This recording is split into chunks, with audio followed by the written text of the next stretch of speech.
Hello everyone, आज हम लोग डिस्कस करेंगे regional economic integration. Economic means क्या होता है, कंट्री, और इंटीग्रेशन मीन्स क्या होता है, इकट्ठा।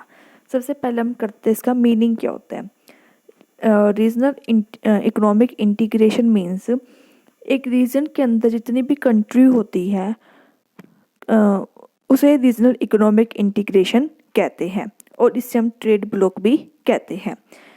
It refers to agreement between countries in a geographic region to reduce a tariff and non-tariff barriers to the free flow of goods and services and factor of production between each other. It is also called trade block. क्या meaning हुआ इसका? Agreement होता है किसके बीच में, countries के बीच में, जो कि एक जियोग्राफिक रीजन के अंदर आ रही होती है। किस लिए करते हुए agreement?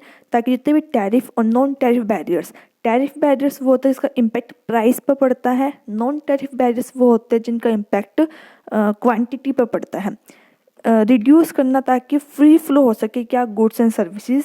Factor of production means land, labour, capital, between जिन भी कंट्रीज के बीच में एग्रीमेंट हुआ है उनके बीच में, इसे हम ट्रेड ब्लॉक भी कहते हैं। ठीक है, तो एक बार दोबारा आपको समझा देती हूँ मीनिंग क्या है।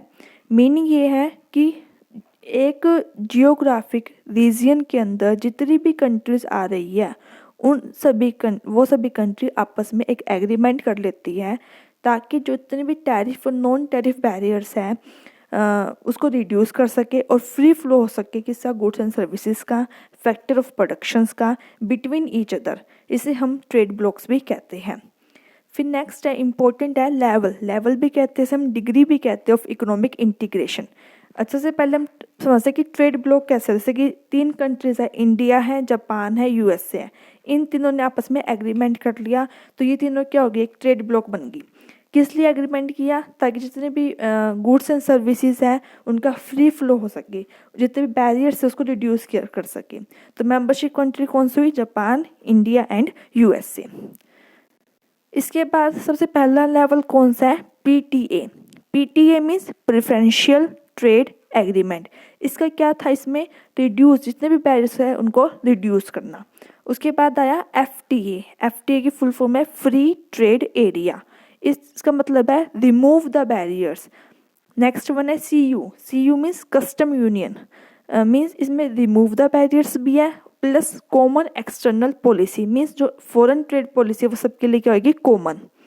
फिर है सीएम मीन्स कॉमन मार्केट। इसमें क्या है, जो एफटीए का था रिमूव द बैरियर्स, प्लस में जो सीयू का था कॉमन एक्सटर्नल पॉलिसी वो तो होगी, साथ में और चीज़ ऐड हो जाएगी, plus free flow of factor of production means land, labour and capital. Next है ईयू की फुल फॉर्म है इकोनॉमिक यूनियन। इसके अंदर भी एफटी में हमने पढ़ा रिमूव द बैरियर्स, सीयू में हमने पढ़ा कॉमन एक्सटर्नल पॉलिसी, सीएम में हमने पढ़ा free flow factor of production. ये तीनों तो प्लस है ही, प्लस और क्या होगा, कॉमन करेंसी होगी, कॉमन टैक्स रेट होंगे, कॉमन बजटरी पॉलिसी होगी, प्लस में कॉमन मॉनिटरी पॉलिसी होगी। लास्ट वन है पीयू मीन्स पॉलिटिकल यूनियन। इसके अंदर क्या क्या होगा, remove the barriers, plus common external policies, plus free flow factor of production, plus common currency, common tax rate, common budgetary policy, common monetary policy, plus में common political apparatus means common government भी होगी। वो किसके अंदर आएगा, political union के अंदर। बस आपको ये याद करना है कि एफटीए में क्या है, सीयू में क्या है, सीएम में क्या है, आपको ऐसे ये चीज़ें याद करनी है इनके अंदर। उसके बाद नेक्स्ट है क्या क्या इकोनॉमिक इफेक्ट हुए इकोनॉमिक इंटीग्रेशन से। सबसे पहले स्टैटिस्टिक इफेक्ट जो कि शॉर्ट टर्म के लिए है, नेक्स्ट है डायनेमिक इफेक्ट जो कि लॉन्ग टर्म के लिए है। ठीक है, सबसे शॉर्ट टर्म इफेक्ट में एक आया ट्रेड क्रिएशन और एक आया ट्रेड डाइवर्जन। ट्रेड क्रिएशन में क्या हुआ, ट्रेड क्रिएशन में प्रोडक्शन शिफ्ट हुआ to more efficient member countries से फ्रॉम इनएफिशिएंट डोमेस्टिक और फॉरेन कंट्री को। जो इनएफिशिएंट डोमेस्टिक या फॉरेन कंट्रीज थी उससे कहाँ पे शिफ्ट हुआ, मोर एफिशिएंट मेंबर कंट्री को। तो ये एक पॉजिटिव टर्म है और ये प्रोडक्शन में हेल्प करता है। जो ट्रेड डाइवर्जन है वो इसका अपोजिट है, प्रोडक्शन शिफ्ट हुआ इन एफिशिएंट मेंबर कंट्री से from the more efficient outsiders को, ये एक नेगेटिव टर्म है। It is bad impact on production, क्योंकि देखो ट्रेड क्रिएशन में क्या हुआ था, जो इनएफिशिएंट कंट्री थी, चाहे वो फॉरेन की कंट्री थी चाहे वो डोमेस्टिक कंट्री थी, उससे कहाँ पे शिफ्ट हुआ, एफिशिएंट में। एफिशिएंट में शिफ्ट हुआ, इट मीन्स क्या हुआ कि हमारा पॉजिटिव है, पॉजिटिव वे में चेंज हुआ है, हमारे प्रोडक्शन पे एक पॉजिटिव वे में इम्पैक्ट पड़ेगा, ना कि नेगेटिव। हमारा रिड्यूस नहीं होगा प्रोडक्शन, हमारा इंप्रूव होगा प्रोडक्शन। ट्रेड डाइवर्जन क्या है, उसका ट्रेड क्रिएशन का अपोजिट है। ट्रेड डाइवर्जन में क्या हुआ, एफिशिएंट मेंबर कंट्री से इनएफिशिएंट मेंबर कंट्री को क्या हो गया, शिफ्ट हो गया प्रोडक्शन, जिससे क्या होगा, जो ऑटोमेटिकली जो प्रोडक्शन है वो बैड इम्पैक्ट पड़ेगा, ये एक नेगेटिव टर्म है। नेक्स्ट है फिर डायनेमिक इफेक्ट, जो कि क्या है हमारा लॉन्ग टर्म इफेक्ट। इसमें मेन था कॉस्ट था। स्टैटिक इफेक्ट है जो शॉर्ट टर्म का है, उसमें मेन हमारा प्रोडक्शन से रिलेट करता है।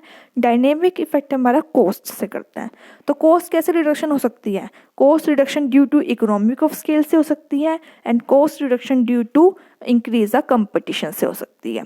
जैसे कि इसमें ट्रेड क्रिएशन, जैसे हम फॉर एग्जांपल एक एग्जांपल से समझते हैं हम। देखो एक इंडिया है, यूके है, कनाडा है, यूएसए है, ठीक है, 4 कंट्रीज़ हैं। इन्होंने आपस में क्या कर रखा है कि इंडिया इंपोर्ट करता है, वॉच का प्रोडक्शन कर दिया है इंडिया को छोड़ के तीनों कंट्रीज़। इंडिया क्या करता है, यूके से भी, कनाडा से भी, यूएसए से भी क्या करता है, इंपोर्ट करता है वॉचेस को। जैसे 2000 वॉचेस मंगवाए तो उसमें ड्यूटी कितनी है, यूके पे 10% है, कनाडा पे 10% है, और यूएसए में 50% है। तो कितना हो गया, यूके का टोटल हो गया 2200, कनाडा का हो गया 3300, एंड यूएसए का होगा 2250।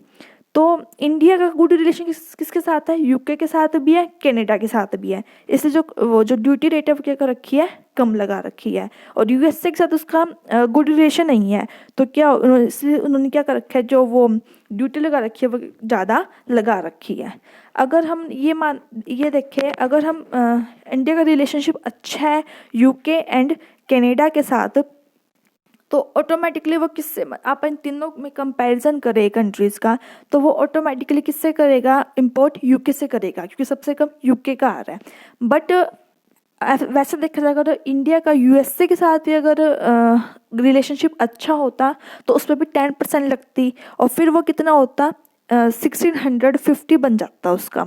तो वो किससे करता, फिर वो यूएसए से परचेज करता। फिर इसलिए क्या करा कि यूएसए ने इंडिया के पास गया और उसने बोला आप एक ट्रेड ब्लॉक बना लेते हैं, जिससे कि जो ड्यूटी से क्या हो जाएगी, कम हो जाएगी, रिड्यूस हो जाएगी, और हम इजिली इकोनॉमिक स्केल हम गेन कर सकेंगे। तो इन्होंने क्या करा, फिर ट्रेड ब्लॉक बना लिया। ट्रेड ब्लॉक बना लिया तो क्या हो, जो बैरियर्स है वो रिमूव हो गए, तो उस पर भी 10% अप्लीकेबल हो गया ड्यूटी रेट, तो वो 1650 पे आ गया। सो इंडिया ने किससे इंपोर्ट करना स्टार्ट कर दिया, फिर यूएसए से इंपोर्ट करना स्टार्ट कर दिया। तो हमने देखा कि जो इनएफिशिएंट मेंबर कंट्री से एफिशिएंट मेंबर कंट्री में क्या हो गया, प्रोडक्शन शिफ्ट हो गया। वो यूके से परचेज करता तो 2200 की आती, यूएसए से परचेज करता है तो 1650 की आ रही है। तो इट मीन्स क्या हुआ, इनएफिशिएंट से एफिशिएंट कंट्री में शिफ्ट हो गया, तो हमारा प्रोडक्शन इंक्रीज हो गया। तो ये है ट्रेड क्रिएशन। ऐसे ही ट्रेड डाइवर्जन इसका अपोजिट है। तो आई होप आपको समझ में आया होगा कि क्या क्या इसकी डिग्रीज़ है। डिग्रीज बहुत इंपॉर्टेंट है। फिर इसके इकोनॉमिक इफेक्ट क्या है, इकोनॉमिक इंटीग्रेशन के। बस आज के लिए हम इतना ही करते हैं, और हम फिर नेक्स्ट वीडियो में करेंगे। अगर आपको वीडियो अच्छी लगी हो तो वीडियो को लाइक कीजिए, शेयर कीजिए और चैनल को सब्सक्राइब कीजिए। Thank you.